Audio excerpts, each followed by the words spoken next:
Vamos começando mais um papo, né? Eu tenho um prazer de trazer sempre gente muito boa para cá, que leva para vocês boa informação e, acima de tudo, muita competência. O papo hoje é com anestesia, né? Que é o grande medo, é o maior medo dos pacientes para entrar no centro cirúrgico, o que é um grande contrassenso já de início. O local mais seguro do planeta Terra para um procedimento é centro cirúrgico, mas existe um grande medo em complicações dentro do centro cirúrgico. E esse medo parte principalmente de um grande mito, da ideia de que se fala: você vai fazer um procedimento, mas e a anestesia? O que é que vai acontecer? Essa anestesia é complicada, e se a anestesia complicar, e se você não sair do centro cirúrgico?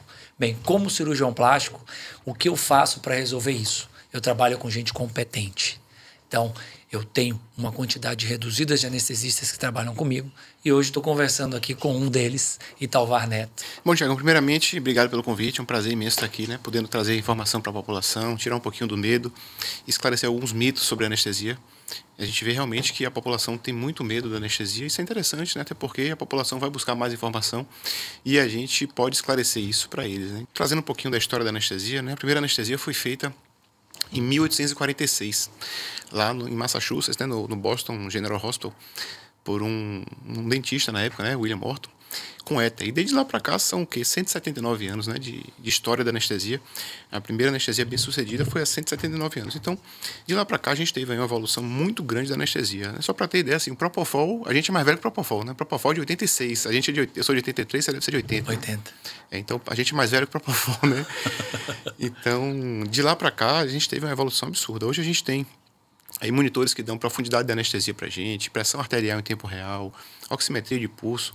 E só para contextualizar, assim, há pouco tempo a gente fazia anestesia com estetoscópio no tórax do paciente, né? Ouvindo o batimento cardíaco, através da pupila, vendo se estava em plano anestésico suficiente. Perfusão de dedo. Perfusão de dedo. Então, assim, a evolução da anestesia e da medicina nesse tempo aí foi incrível.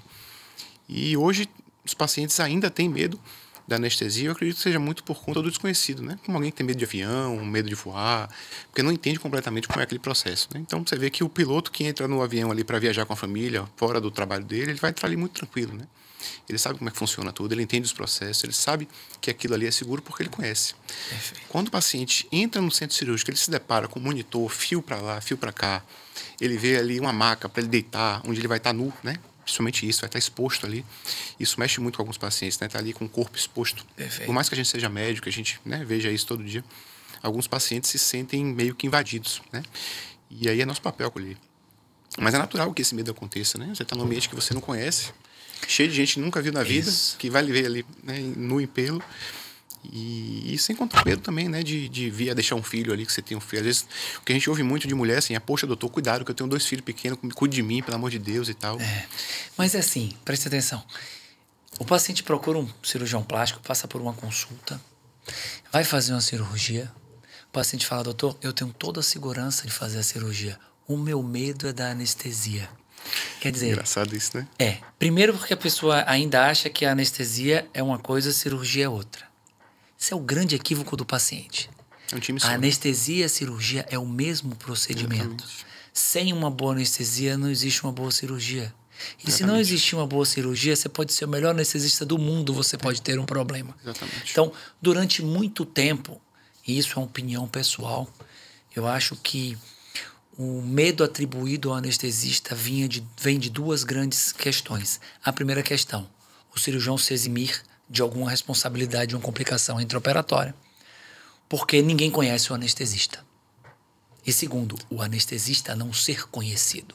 Então, como é que um paciente procura um cirurgião plástico para fazer um procedimento, ele não tem medo do procedimento, mas ele tem medo da anestesia?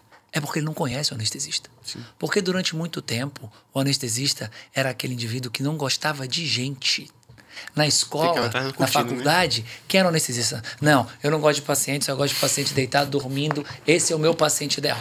Sim. Então, criou-se esse mito do anestesista, um cara que ninguém sabia quem era, exatamente, não via como entrava. Quando ouvia, eu esquecia, porque a modalidade anestésica, o paciente vai ter uma amnésia depois, não sabe nem quem é o anestesista. Não lembra. Então, assim, o que eu acho que fez a gente mudar isso? A nova visão de como se faz anestesia. Então, assim, Você apresentou coisas que são fundamentais, que é o quê? É a evolução técnica da anestesia. Não só do indivíduo, mas do maquinário que nos roda, né? Existiam anestesias que você fala antigamente, que o anestesista, ele monitorava o paciente com estetoscópio e vendo perfusão de dedo. Se o dedo está roxinho, eu coloco mais oxigênio. Se está menos roxinho, eu coloco menos. Então, assim, a medicina intensiva, que se associou muito à anestesia, e a monitorização, seja ela invasiva, com algum acesso, pegando alguma veia, ou monitorização não invasiva, dá para o anestesista um campo absurdo de monitorização do paciente. Tanto que eu falo para os pacientes, o local mais seguro para um procedimento é no centro cirúrgico. O paciente está mapeado e monitorizado do início ao fim. Tá na então, mão, né? Completamente na mão. Esse paciente, às vezes, ele se sente... Eu vejo pacientes, às vezes, se sentirem mais confortáveis fazendo um procedimento dentro de um consultório, sem nenhum tipo de monitorização, sem nenhum auxílio de profissional. Exatamente. E acha que isso é mais seguro do que um centro cirúrgico. Assusta menos. Ah, por que não? Eu não vou fazer uma cirurgia em centro cirúrgico. Não, que nada, aquilo é perigoso. Eu vou fazer aqui mesmo no consultório, que é tudo rapidinho. Exatamente. Então, existem indivíduos mal intencionados que usam esse mito do centro cirúrgico e da anestesia ser um local não seguro para justificar uma cirurgia que é a mais insegura e arriscada de todas, que é um procedimento dentro de um consultório. Então, o anestesista hoje, Talvá, aquele anestesista antigo que o paciente não sabia quem era, que passava por uma consulta pré-operatória, não sabe nem com quem era o anestesista, porque quem ia anestesiar já era outra pessoa, não tinha nenhuma relação, não conversava, não sabia quem era, não olhava nos olhos para dizer, doutor, pelo amor de Deus, cuide de mim, eu tenho 2 filhas. Como falam para mim toda hora. Doutor, cuide de mim, que eu tenho 2 filhas. Fique tranquilo, porque eu também tenho. E toda vez que entra um paciente aqui, é como se fosse um parente meu, como se fosse minha mulher, é como se fosse minha filha. Porque eu sei que lá tem gente te esperando também. Com o anestesista, como é que você aborda hoje esse paciente para trazer esse paciente para a realidade do quão seguro é a anestesia e para fazer com que ele entre no centro cirúrgico sabendo assim, a equipe cirúrgica que vai me operar, que envolve o anestesista, o cirurgião, a equipe de sala e a equipe de pós-operatório, me traz confiança. Como você aborda os pacientes hoje? O mesmo anestesista que vai anestesiar faz a consulta. Certo. Então isso é fundamental, porque ele já conhece, conversa com o paciente antes, explica todo o procedimento. Ó, você vai entrar no centro cirúrgico, é um lugar que tem muito monitor, é um ambiente estranho para você. Aí tenta mostrar uma consulta por vídeo, normalmente, a gente tenta mostrar fotos de Google, né, como é um centro cirúrgico, ó, que você vai encontrar tá aí. A gente vai pegar um acesso, você vai dormir, eu vou estar do seu lado o tempo todo. Isso é fundamental, porque se criou, né, no imaginário popular que o anestesista aplica anestesia e vai embora. Né? Muita gente ainda tem esse conceito. Então essa parte de dizer, ó, eu vou estar com você o tempo todo ali durante a cirurgia, olhando o monitor. Então se a sua pressão cair, eu tenho como levantar a sua pressão. Se a sua pressão subir, eu tenho como baixar a sua pressão. Se você estiver respirando mal, eu vou consertar a sua cabeça para você respirar melhor. Né? Então tudo que você precisar, eu vou estar do seu lado, olhando o monitor e atento a todos os detalhes. Se seu braço está bem posicionado, se sua perna está bem posicionada, né? Se a cirurgia está muito agressiva, a gente precisa conversar com o cirurgião para diminuir o ritmo. Então, eu acho que essa conexão que a gente faz, esse vínculo médico-paciente pré-operatório com o médico que vai estar, e o que a gente percebe muitas vezes, o paciente abraça a gente. A gente faz a consulta, conhece a gente ali, quando o paciente entra na sala, abraça a gente. E aquele abraço assim, sincero, aquela coisa assim, pô, o médico que me atendeu na consulta. Claro. Entendeu? Eu já conheço ele. Exatamente. Já quando entra na sala, pô, esse médico não era esse. Isso acontece muito no hospital, né? Porque no hospital você não tem como disponibilizar ali 10 salas, ser o anestesista que fez a consulta, tá naquele dia, naquele momento, é muito difícil. Mas na cirurgia plástica a gente consegue fazer essa conexão. Quando você está em um hospital e você tem, por exemplo, uma cirurgia oncológica para fazer, o paciente ele precisa do procedimento. Fisiologicamente ele precisa. Se esse paciente não fizer o procedimento, ele vai perecer. Sim. Então ele vai encurtar a vida dele. Sim. Então há uma necessidade absurda, fisiológica, de ser feito o procedimento. Sim. O indivíduo já internalizou uma doença, um tratamento, e ele vai precisar passar por esse tratamento. Óbvio que com o anestesista mais próximo tudo é mais fácil, óbvio que a segurança é mais fácil, óbvio que esse momento tão difícil cada vez se torna mais fácil quando você tem uma equipe que dê suporte. Na cirurgia plástica, o paciente entra no consultório sem doença fisiológica. Então o paciente, a gente sabe que o conceito de saúde é bem-estar físico, mental e social, mas fisicamente não existe uma doença. Ou seja, se esse paciente não se operar e tal, não vai acontecer nada fisiologicamente com esse paciente. Então, Para esse paciente tomar a decisão de entrar num centro cirúrgico e fazer um procedimento, para cuidar da parte mental e social, ele tem que ter uma gama de acompanhamento, certeza, segurança e confiança muito alto. Por isso que o anestesista tem que entrar dessa forma mais ativo para fazer com esse paciente, que já deve ter ouvido de tanta gente, não vai fazer isso, você não precisa. É perigoso. É uma bobagem, é perigoso. Aquela clássica frase terrível, é só por vaidade. Como se vaidade fosse algo maléfico. Sim. A vaidade é o que nos mantém vivos. Os excessos de vaidade é que são prejudiciais.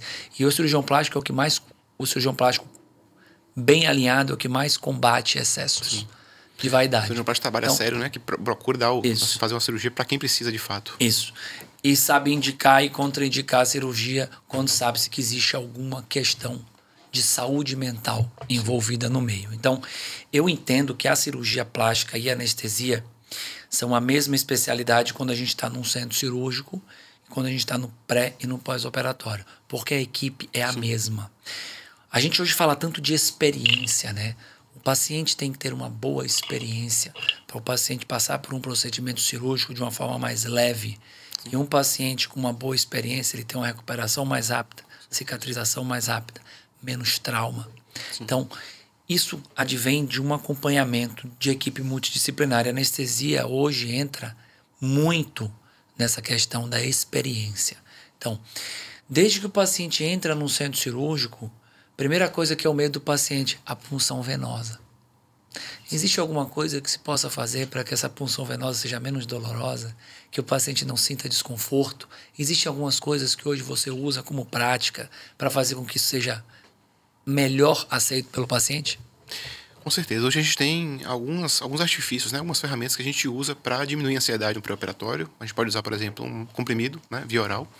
O paciente já perde a ansiedade, já fica ali consciente, mas ele perde o medo. É como se ele tivesse assim, vou operar, eu tenho medo, mas não estou nem aí, né? Estou tranquilo.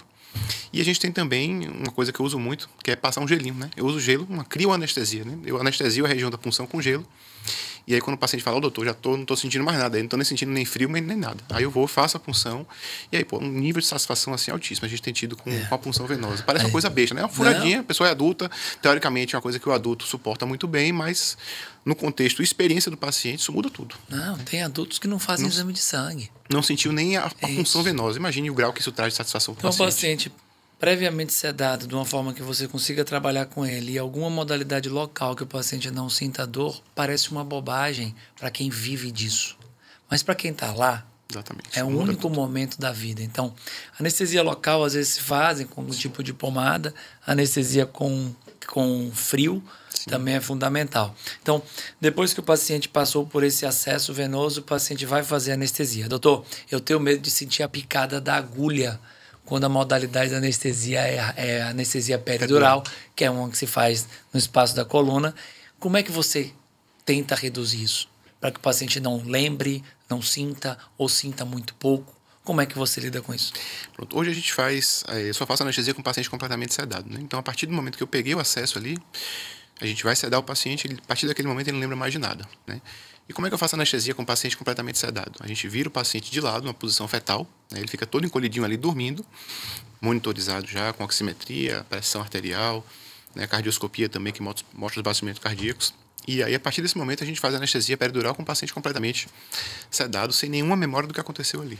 E o que é fundamental, né? Ainda existem pacientes um pouco mais antigos que falam, doutor, o único problema da cirurgia que eu passei no passado é que eu acordei algumas vezes e lembro de tudo. Esse medo eu também lembro é muito comum, do né? que o anestesista estava falando no centro cirúrgico. Medo comum também. Por que isso acontecia no passado? Por que isso acontece hoje cada vez menos? Bom, no passado, primeiro a gente tinha drogas piores do que a gente tem hoje, né? Hoje, com o advento do Propofol, a chance do paciente acordar durante a cirurgia com o uso de tecnologia de bomba de infusão, alvo controlado, é muito baixo. E aí é um medo que eu sempre escuto nas consultas, né? Doutor, e se eu acordar no meio da cirurgia? Eu sempre digo, se você acordar no meio de uma cirurgia plástica que está sendo feita com peridural, vai ser algo muito semelhante a você estar no dentista com a boca dormente, acordado. Porque a região que está sendo operada, uma mama, um abdômen, vai estar completamente anestesiado. Perfeito. E muitas vezes a paciente nem lembra que acordou, né? Aquele despertar meio vago que a gente está ali atento e, opa, aumentar um pouquinho a dose aqui para dormir de novo. Então, se acordar, muito tranquilo, mas a chance de acordar é muito pequena. Mas não é o acordar que gere memória. É muito Hoje difícil. não é acordar que gere memória. É muito difícil ter memória. Muito difícil. E quando lembra, não é uma memória traumática porque não está associada à dor. Né? Só um despertar, eu acordei e vi ali, mas depois eu dormi. E o tal do frio quando acorda no pós-operatório? Bem comum também, né? Que é outra coisa. Fala, doutor, eu não tenho problema nenhum em operar. Mas a única sensação que eu tenho no pós-operatório é o frio que eu nunca senti igual. Como é que isso hoje é tratado? Como é que isso hoje é melhorado? Seus pacientes hoje referem frio no pós-operatório? Hoje, muito difícil a gente ver um paciente acordar com frio, porque a gente usa em todas as cirurgias aquecedor. Né? É tipo um secador gigante, para quem está ouvindo aí, né, não é da área, é tipo um secador gigante, né, que solta um ar quente ali para o paciente, e a gente mantém o paciente monitorizado com temperatura também. Né? Prática da gente fundamental é a monitorização da temperatura durante o intraoperatório. Então, se o paciente começa a cair a temperatura ali, estava com 36, foi para 35, 34,5, já opa, vamos aumentar o aquecedor, vamos fornecer mais calor para esse paciente. E aí, quando a cirurgia acaba, que o cirurgião não tem mais nada para fazer ali no corpo da paciente, a gente cobre ela, né, com a manta e fornece o ar quente ali por todo o corpo. Então, a gente consegue, durante a cirurgia, controlar muito bem a temperatura desde que a paciente esteja monitorizada. Ótimo, né? Então. A dor do acesso, a lembrança da punção, o acordar no intraoperatório e o acordar com frio no pós-operatório, que são, assim, cerca de 80% dos medos, isso a gente consegue sanar. Com certeza. Tem outra questão muito clássica que a gente ouve de pacientes, que é o medo da tal da anestesia geral. A anestesia geral é prática comum nas suas cirurgias. Fale um pouco sobre a anestesia geral no quesito. É a anestesia mais segura de todas? Com certeza. A anestesia geral é temida por muitos pacientes por conta principalmente da intubação, né? E quando a gente teve o Covid ali em 19 até mais ou menos 21, 22, tudo que a gente ouvia era intubou, morreu, né? E aí criou-se esse mito de que... Como se o intubar fosse o propulsor do que vai acontecer, exatamente, não o inverso, exatamente, né? Exatamente. Infelizmente são questões muito E aí criou-se esse mito, né, de que intubar era uma coisa muito perigosa, de que o paciente ia falecer. Quando, na verdade, é o oposto, né? Intubação é um procedimento extremamente seguro quando feito por profissionais capacitados. Essa é a grande questão. Né, e que confere uma segurança muito grande, porque a gente vai ter ali um tubo que vai garantir a passagem de ar durante toda a cirurgia, um ventilador que vai ventilar o paciente, e o paciente vai estar monitorizado, né, o tempo todo. Então, a anestesia geral, o paciente está completamente na nossa mão. Né? A anestesia geral, então, é a mãe de todas as anestesias? Com certeza. Tanto que, assim, se você pegar um paciente que foi baleado, está muito grave, qual é a anestesia que a gente faz? Geral. Um paciente que é cardiopata, fazendo cirurgia cardíaca, cirurgia que o sangue sai do corpo, um pulmão ventila artificial ali, tudo anestesia geral. Então, quando o paciente é muito grave, a anestesia geral é que segura. E antes da anestesia geral, como se a anestesia geral fosse a mãe das anestesias. A anestesia geral é aquela que o paciente está sedado, dormindo, com o tubo na traqueia com cuff suflado, e você tem a monitorização do paciente, um ventilador trocando ar para o paciente, e o paciente está completamente monitorizado em todos os seus padrões. Essa, teoricamente, é a anestesia mais segura de todas. Precisa ser anestesia geral em todas as cirurgias referentes à cirurgia plástica? Ou existem modalidades um pouco menos elaboradas que a anestesia geral, que podem ser utilizadas com muita segurança, eficácia? E existe alguma na cirurgia plástica que ainda é mais eficaz do que a cirurgia geral, do que a anestesia geral no quesito controle de dor? Assim, na cirurgia plástica a gente usa muito a peridural, né? Você já comentou aí sobre a peridural. E a gente falou também, né, que o paciente vira, não vê ali... É uma ali anestesia feita uma punção na coluna, é isso? Exatamente. Certo. Com o paciente já sedado, sem participar desse momento.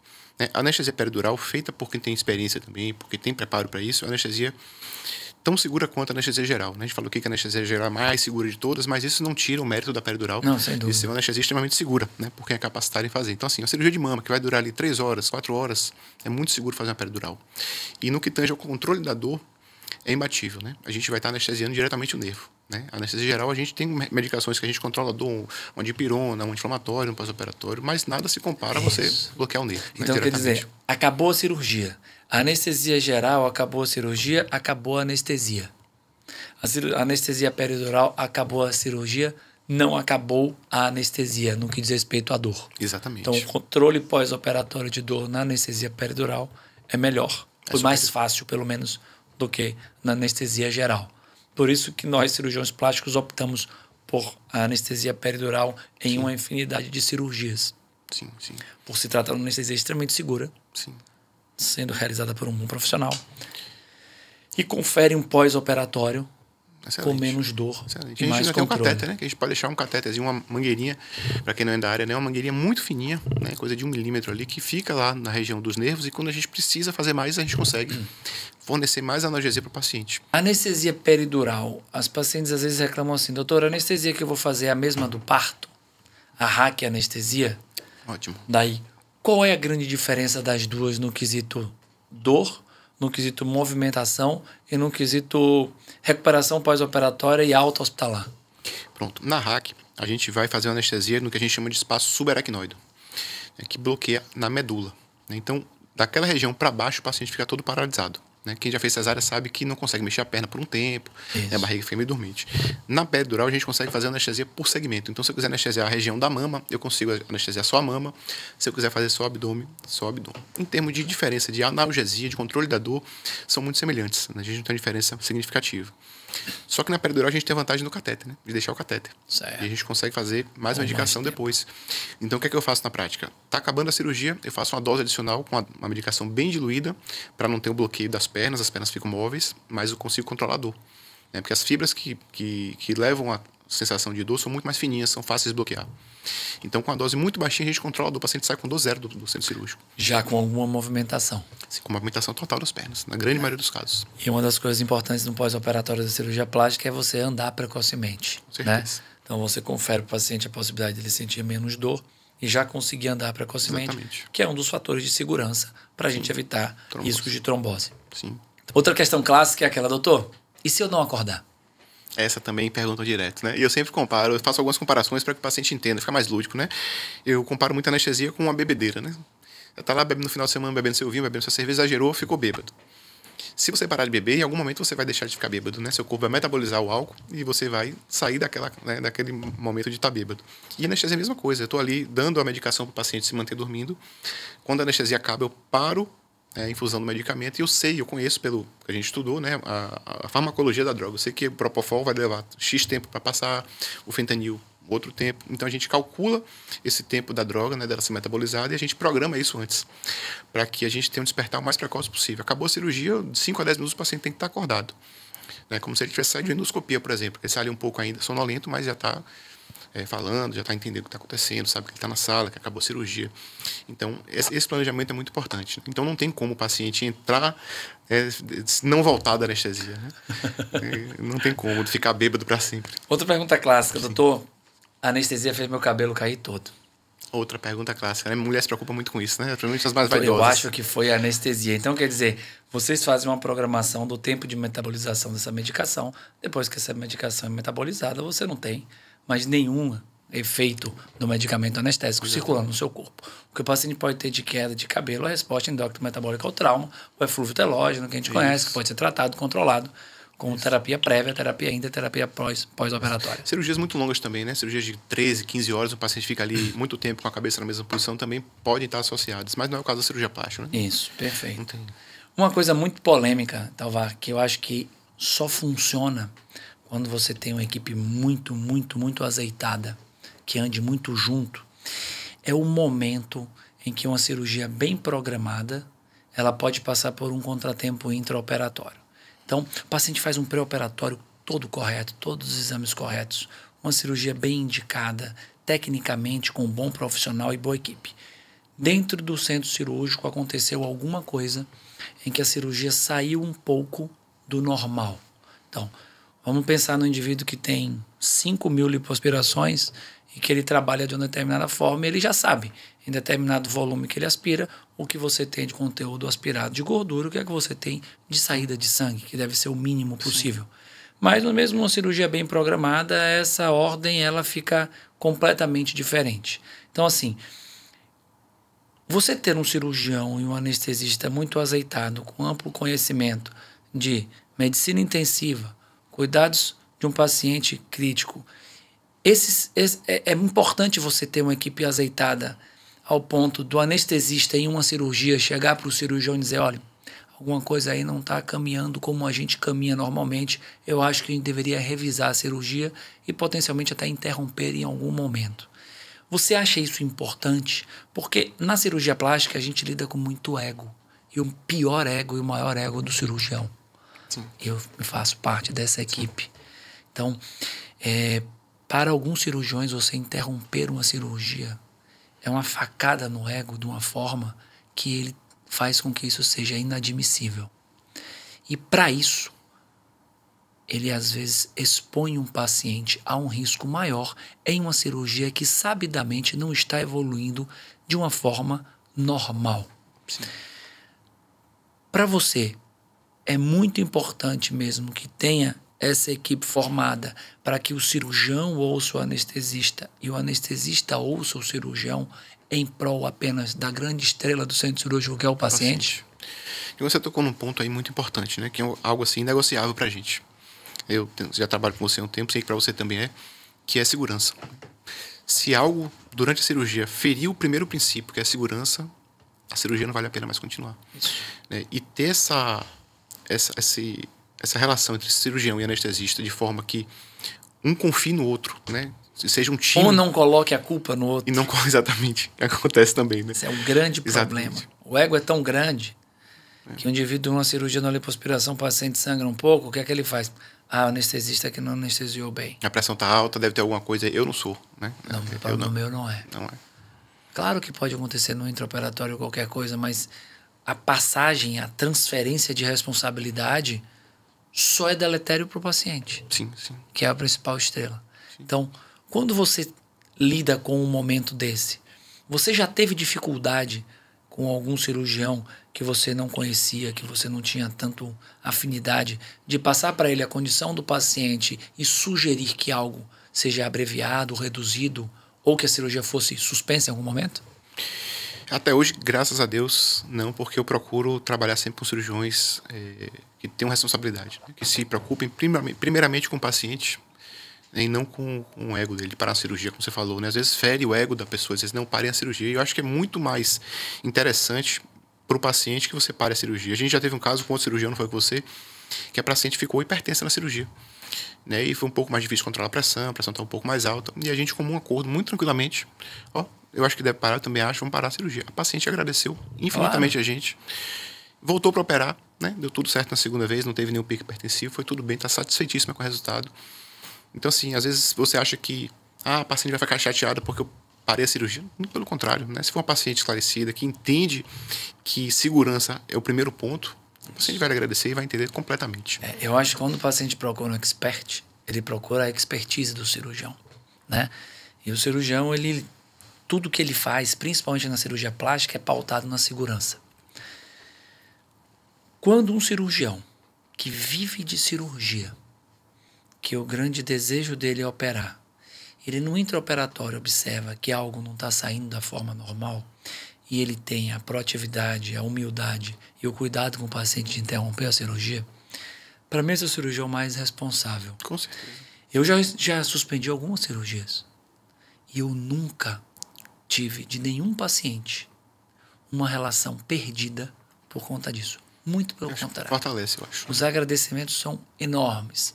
O paciente retorna, termina o tempo cirúrgico de forma segura e o paciente entende que cada corpo é um corpo. Sim. Que por mais que você faça tudo correto, ainda existem na medicina, na saúde, na vida, vieses que a gente não controla. E não tem como controlar. Então, o que é que a gente faz? Quem é responsável? Tenta controlar todos os vieses conhecidos. Sim. Por isso que a gente tem uma avaliação pré-operatória bem feita, exames pré-operatórios bem feitos, um intraoperatório em centro cirúrgico, com equipe anestésica correta, com modalidade anestésica correta, com monitorização correta, com técnica e tecnologia correta, mas mesmo assim existem vieses que nós não conhecemos. Sai do controle. Quando os vieses que nós não conhecemos batem a porta na cirurgia e falam, eu estou aqui. Está na hora de ouvir. Se você não ouve, você está expondo o paciente ao risco. E uma coisa que um grande cirurgião plástico que me ensinou muito na vida sempre me falou é uma seguinte frase, é o primum non nocere, né? Primeiramente, não faça mal, não seja nocivo. Exatamente. Quando você percebe que você está sendo mais nocivo do que benéfico, você tem que parar aquilo ali. Então, a interrupção da cirurgia é algo extremamente doloroso para o cirurgião, para o anestesista e para o paciente. Só que é necessário. É um transtorno necessário. É necessário.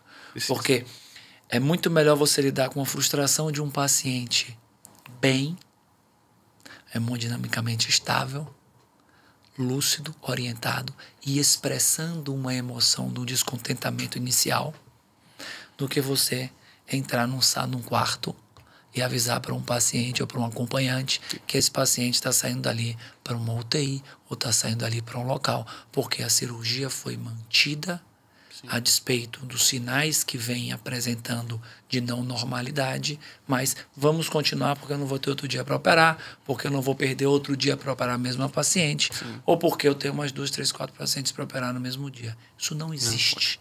Não existe. Isso não existe. Ou não deve existir. Não existe. Ou a gente tem que trazer informação e combater para que isso cada vez menos exista.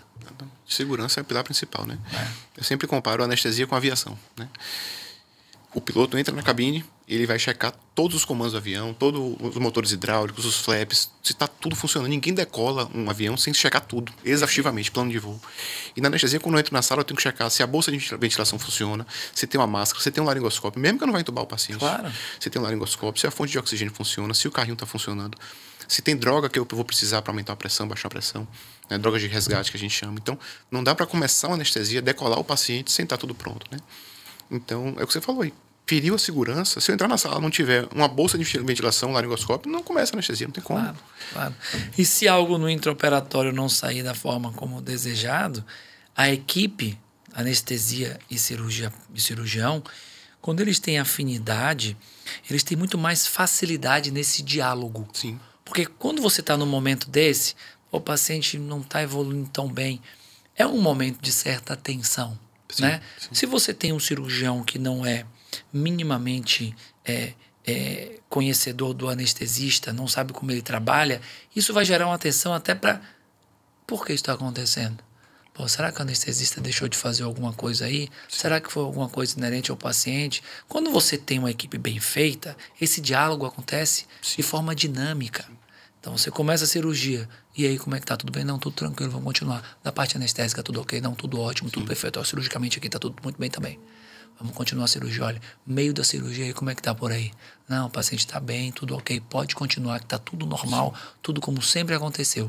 Ótimo. Final da cirurgia aí. Olha, tudo ótimo, tudo tranquilo. Decolamos o avião.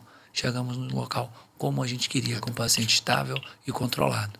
Quando existe algo que saia da normalidade, a gente tem, por responsabilidade, Sim. assumir que existe algo, entender que é algo que você não deve Sim. insistir, interromper o procedimento. Com certeza. E continuar o procedimento em outro momento. Repito, Talvar, já suspendi algumas cirurgias. Nunca perdi um paciente por isso. Sim, não. Muito pelo contrário. Eu acho que só fortalece o vínculo. Né? Muito Mostra que pelo você contrário. tem responsabilidade com a vida do paciente, né? Sobretudo, que é mais importante. Ainda mais na cirurgia plástica. Com certeza. Que é o que a gente fala. O paciente não entra com doença fisiológica no centro cirúrgico. Sim. Então a expectativa do paciente é sair bem, melhor e ativo e se recuperar cada vez mais rápido. Sim. E uma cirurgia bem executada é um dos fatores determinantes para um pós-operatório Sem rápido. dúvida. Uma anestesia bem executada é um dos fatores predominantes para um pós-operatório mais rápido e melhor. Então, uma das coisas que eu gostaria de deixar bem clara nisso que a gente está conversando aqui é o seguinte: o anestesista, ele não é um personagem fora da equipe cirúrgica. Não. O anestesista é parte integrante daquilo, assim como o fisioterapeuta, o nutricionista, o educador físico, às vezes o dermatologista, o médico hiperbarista, o cirurgião plástico. É toda uma cadeia multidisciplinar que só tem um objetivo: fazer com que o paciente fique bem e que aquilo funcione da melhor forma possível. Então, todo o receio que advém da anestesia, ele pode ser resolvido com conversa, entendimento, informação e diálogo. Sim. Por isso que eu fico muito feliz em ter gente como você aqui, que é de uma vertente da anestesiologia que eu considero uma vertente nova. É a vertente que chama o paciente, que traz o paciente para perto, que olha no olho do paciente. tenha segurança, eu estou aqui. Sim. Se tiver qualquer outra coisa, eu vou continuar aqui. E se no pós-operatório tiver qualquer coisa, eu vou estar aqui também. Porque eu acho que grande parte do medo da anestesia é o desconhecimento do anestesista. Então, assim, por isso que eu estou trazendo para vocês aqui, na minha opinião, um dos melhores, que faz com que a gente tenha segurança, faz com que o paciente tenha segurança, faz com que o procedimento seja realizado anestesiologicamente da melhor forma possível, em interação total com a cirurgia. Porque na cirurgia plástica, quem mais anestesia para cirurgia plástica, mais tem capacidade de anestesiar para cirurgia plástica. Você pode ser um anestesista sensacional numa cirurgia de uma circulação extracorpórea, numa cirurgia cardíaca. Se você entrar para fazer anestesia, por exemplo, numa lipoaspiração, você vai encontrar algum momento, alguma dificuldade, como tudo na vida. Sim. Quanto mais anestesia você faz para determinado procedimento, mais expert você vai tornar naquilo. Então, por isso que a gente, quando faz cirurgia plástica, a gente tem anestesista já de antemão, já tem uma equipe anestésica. Já procura saber quem vai estar no dia, né? Aquilo.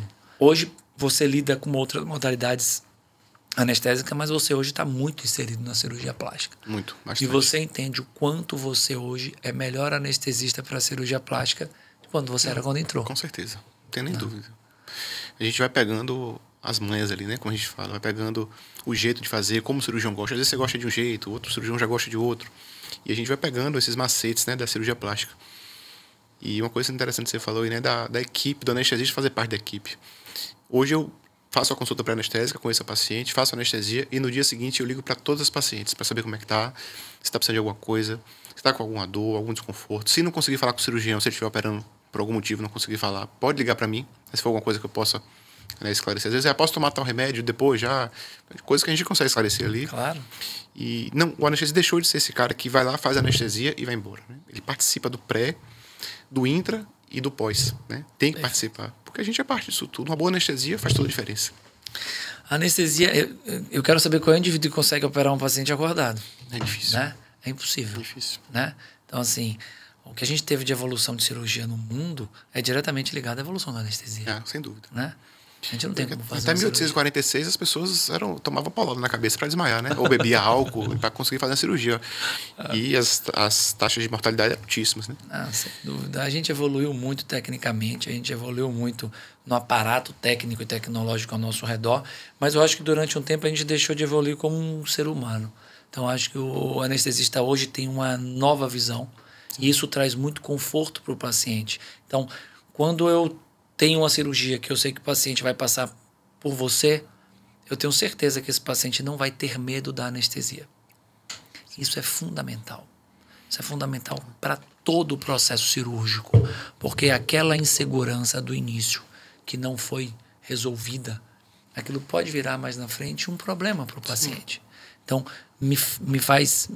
eu me sinto muito tranquilo em estar num centro cirúrgico, sabendo que eu tenho anestesistas, a nossa equipe anestésica, a nossa equipe cirúrgica funciona de forma agregada. Então, isso tudo é para vocês que lotam as consultas com dúvidas e com receios a respeito da anestesia. A anestesia é extremamente segura e é um dos fatores determinantes para uma boa cirurgia. Escolher um bom anestesista, geralmente o anestesista é de confiança do seu cirurgião, porque às vezes nós recebemos pacientes que falam assim, o meu primo é anestesista, meu tio é anestesista, será que ele poderia anestesiar? Não, não pode. Não deve. O viés familiar, né? A emoção entre além do viés familiar, ele não está na equipe. Não está na rotina da cirurgia plástica, não tem costume. Dentro da rotina, ele não tem rotina daquilo. Exatamente. Por melhor anestesiologista que ele seja, ele não vai ter capacidade de se entrosar em 2, 3 horas em um procedimento. Isso. Então, assim, não existe isso. Isso não deve ser feito. Então, são coisas que para o paciente ele acha, mas se eu tiver com o meu familiar eu estou mais seguro. Não está. Você está mais seguro com o anestesista da equipe do seu cirurgião. Cirurgião e anestesista são 2 entidades, 2 indivíduos extremamente metódicos.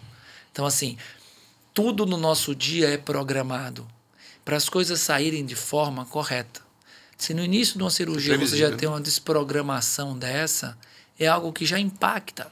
Pode ser que não aconteça nada, e na imensa maioria das vezes não acontece nada, mas se existir uma mínima coisa, o cirurgião responsável vai falar, poxa, mas Devia ter começado diferente, né? Eu devia ter anestesiado Saiu da rotina, né? com a anestesia da minha equipe, com um cara que eu confio. Não para suprir um desejo no paciente, que a gente entende que esse desejo é emocional. Mas, tecnicamente, esse desejo é horrível. Horrível. Né? E pode trazer para esse paciente uma chateação. Sim, e qualquer coisa que aconteça na cirurgia, uma intercorrência que venha acontecer, uma coisa que saiu do normal ali, você tá com sua sobrinha ali, com sua filha, com sua tia na mesa, sua sensação é outra, né? Você não vai agir da mesma forma que você agiria se fosse um paciente que você não tem um laço emocional como esse, né? Perfeito. Claro, como você fala, a gente trata todo o paciente como se fosse um familiar nosso, né? Tem a preocupação absurda, né? Que tudo dê certo. Mas quando você tem um envolvimento emocional, isso não é a gente está dizendo, não, tá? São trabalhos que demonstram isso. O tempo de reação, a adequação da reação para o momento que você está vivendo naquela cirurgia, quando é um familiar, é diferente. Outra coisa que você falou que é interessante é em relação a mitigar essas dúvidas, né, que o paciente tem antes da anestesia.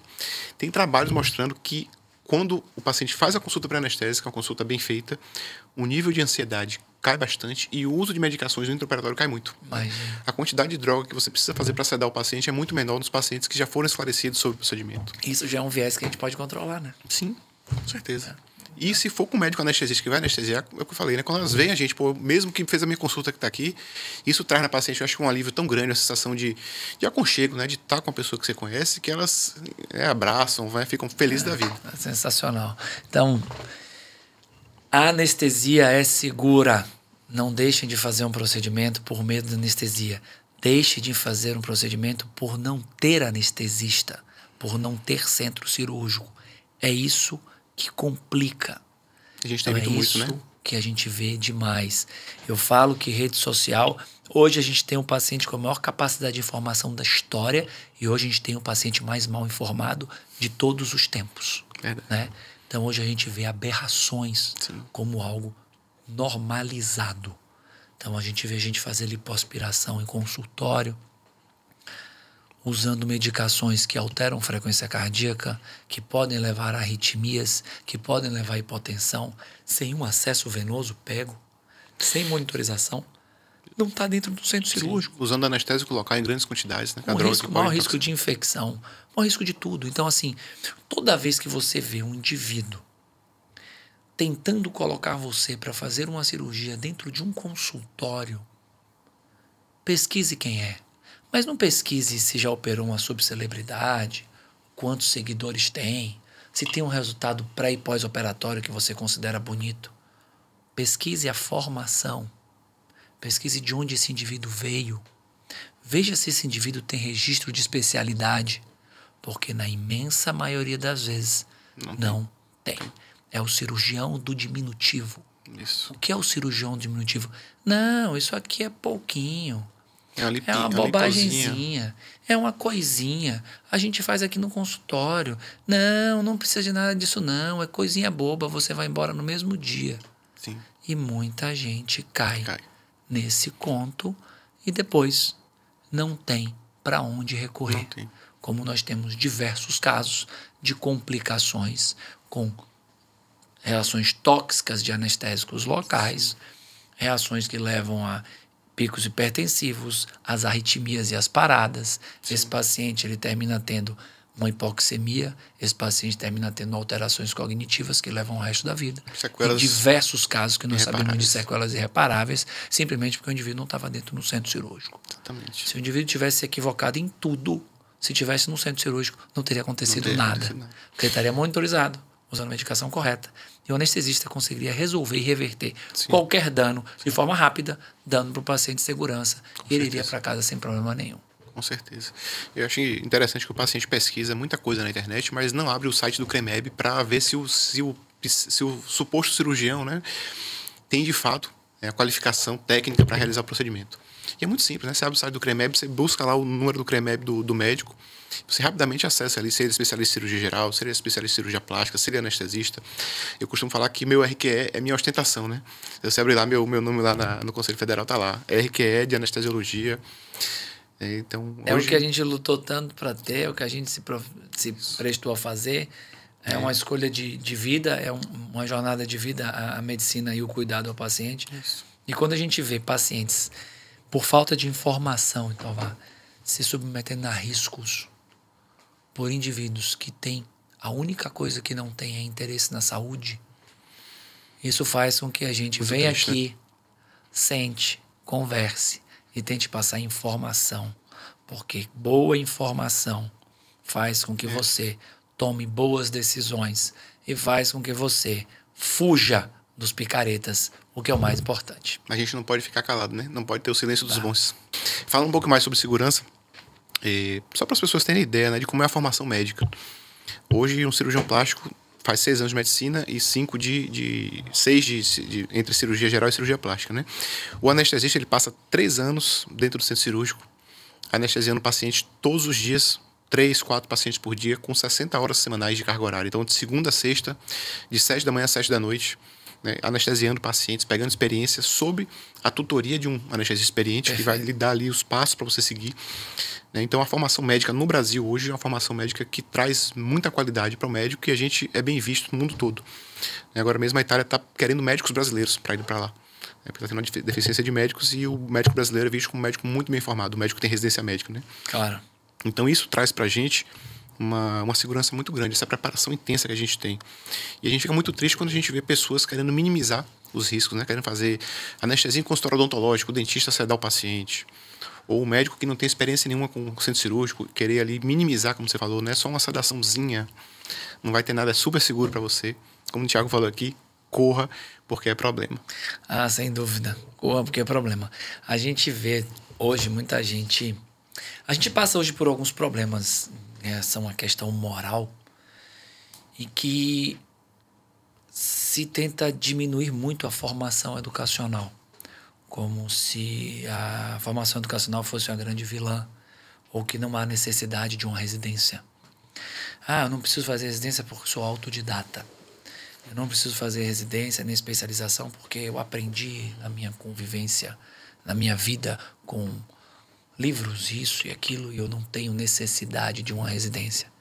Guardem uma coisa, pior do que a residência é a não residência. Com certeza. Pior do que um especialista é um não especialista.